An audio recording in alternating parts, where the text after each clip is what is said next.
There's a huge problem in the B2B SaaS space right now, and it starts the moment the founder tries to sell their product. You're taught to lead with features, build the deck, show the demo, and walk your prospects through the roadmap. And I know I'm gonna rustle some feathers here. Your prospects don't care about any of that. And guess what? They don't care about your integrations or the fact you connect with 50 other tools or that you update your dashboard in real time. What they care about is their own fears. And do you know what actually makes them pull the trigger on the buying decision? It's the fact that they are scared. They're scared they're going to spend $80K on a tool that the team never adopts. They're scared they're going to miss another quarter and have to explain it to the board. And they're scared if they don't make this decision right now, they're going to miss their fundraise, their next hire, or their growth goal. That's what's actually driving every B2B software decision: fear. And if your positioning isn't speaking directly to that fear, in the words your buyers actually use, you're going to be invisible. So what we're going to do right now is fix that.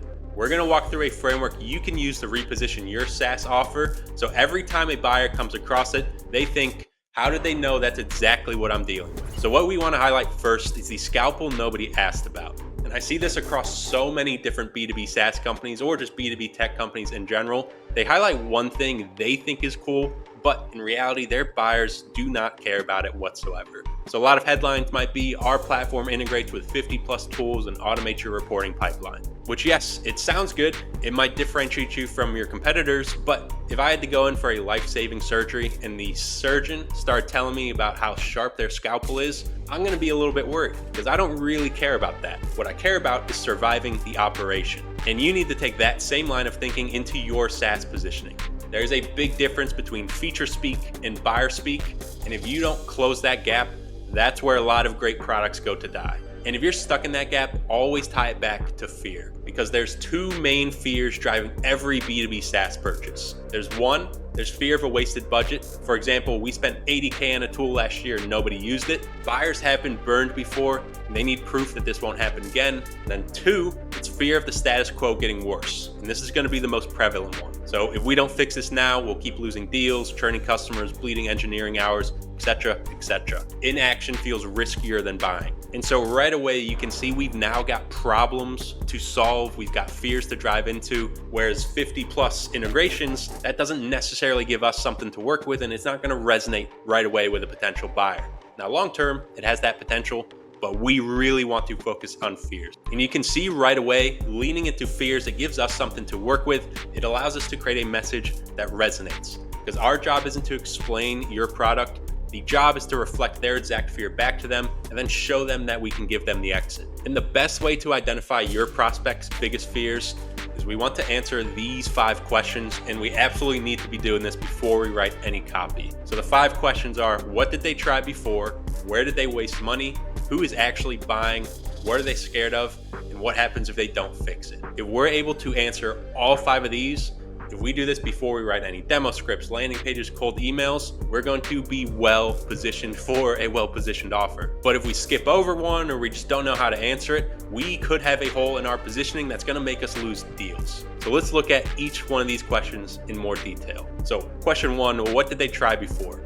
Some examples here. Maybe they tried to build your solution in-house and it took them 6 months and it still broke. That's an issue. Maybe they bought a competitor and got locked into a bad contract, or they worked with a competitor and just didn't get the job done again, or they hired a consultant who just vanished after the deck. They never got the job done. So they feel like they've been burned across any of these situations. How are we going to position our offer so that doesn't happen again? So question 2 is, where did they waste money? Maybe they've tried to stitch a few solutions together and that just created more chaos. Maybe they overpaid and got underused, or engineering hours were spent broken tools that they just paid for. Question 3 is, who is actually buying? I see this more often than not. People are selling and marketing to the wrong people in the process. If you have a tool for SDRs, you're not actually selling to SDRs, you're selling to the VP of sales. And the VP of sales doesn't care if the SDRs love the interface, they care if quota gets hit. So speak to that problem. We need to constantly be speaking to the fears and the problems of the actual decision maker in the process. And you can tie that to the first 2 questions as well. So what did the VP of sales try before? Where did they waste money? It's obviously all going to come down to your solution, your ICP, of who you want to angle your marketing to, but always make it the decision maker. Everybody's scared of looking bad to the board. They're scared of investing in another tool that gets shelved after 90 days, or if they've got a long implementation cycle for your solution, if that's going to disrupt their critical growth phase that's coming up. So many different problems to consider. That's why it's very important to do a little bit of research, and we'll walk through exactly how to do that in just a minute. Then question 5, what happens if they don't fix it? And we really need to push past the surface here. So if you're saying your revenue stays flat, that's not very specific. We'll also go through this a little deeper in just a second, but flat revenue, that's going to lead to missed Series A metrics, which is going to lead to losing negotiation leverage, which means they're not going to raise as much money as they would have liked. So we're just constantly peeling the onion. And again, we're going to go through that format in just a second. But first, let's look at the wrong way and the right way to position your offer. So before repositioning, and you might be in this boat right now if you're watching this video, we help businesses make data-driven decisions with real-time dashboards and automated reporting. It doesn't really answer who is this for, it doesn't really answer what pain does this solve, and it could realistically describe unlimited number of tools out there. If I tell you that I can help you hit harder, you don't know if I'm selling you a boxing glove or a baseball bat. Headlines like this do the exact same thing for your buyer. But after repositioning, you need something like this. For ops leaders at scaling SaaS companies, we eliminate the manual reporting grind so you walk into every leadership meeting with real-time data, not last week's spreadsheets. And the leader in this case, it could be a VP of operations, it could be a COO. We call them out with ops leaders. And the fear is getting blindsided in a board meeting with stale data. And you can see how these are night and day for 2 separate reasons. 1, we genuinely call somebody out. And then 2, we actually paint a picture of what they experience in their day-to-day and give them a way to solve it. And as you're evaluating how to do this for your own offer, let's come back to what I mentioned earlier, and that's going 3 layers deep, where we just keep peeling back the onion. So in this example, let's use a B2B customer success tool, for example. So the surface fear for them is losing a logo they spent 18 months trying to land. The deeper fear, 1 layer down, is net revenue retention dropping below 100% right before a fundraise. And then pull 1 more layer back and we've got the real nightmare that's looking reactive to their CEO. Their churn's gonna compound, their CAC's gonna stay high, their LTV shrinks, and the unit economics story falls apart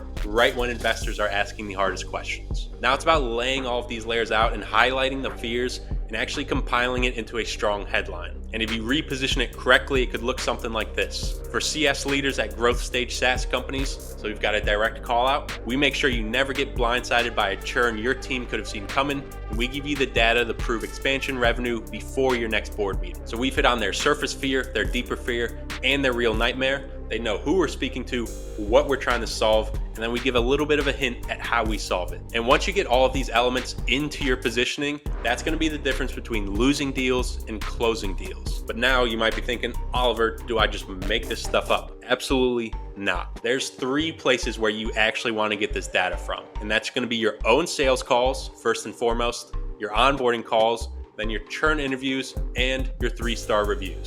So looking at each one specifically, your own sales calls, this is your holy grail for information when it comes to your positioning, your marketing messaging, your sales formats. Everything can come from here. And your number 1 action item to make that the case is you need to be recording every call.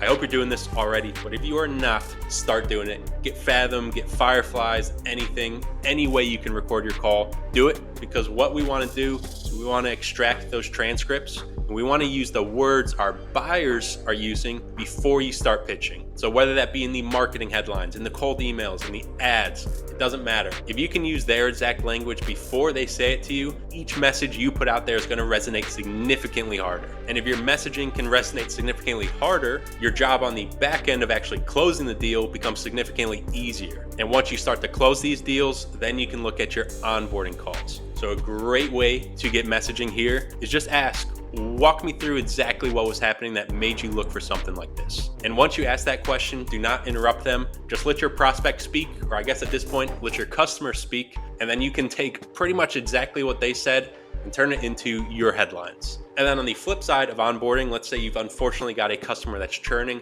try your best to set up an interview with them, or you can read your competitors' reviews on G2, Capterra, Trustpilot, anything like that, because churned customers will tell you exactly what unmet fear drove them away.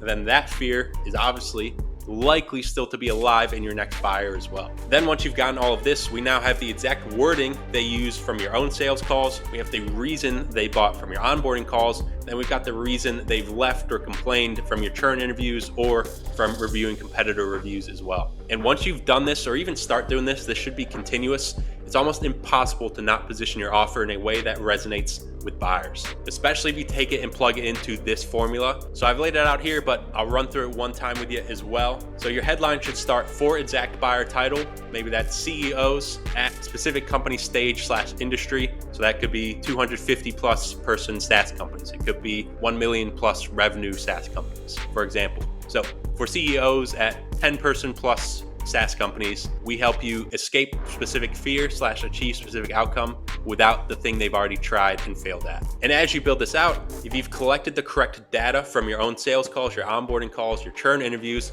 you should just be able to plug and play all of that information in this sequence. And now you've got your positioning down. You can plug all of that into your cold emails, your ad creatives, your demo intros, and even your case studies. And no matter which one of these formats your buyer comes across, they'll think, how did they know that's exactly what's happening to me? Not, oh, another tool that does dashboards. Now, your homework is to shift from feature speak to fear speak to outcome speak. And to get there, I want you to pick one buyer persona.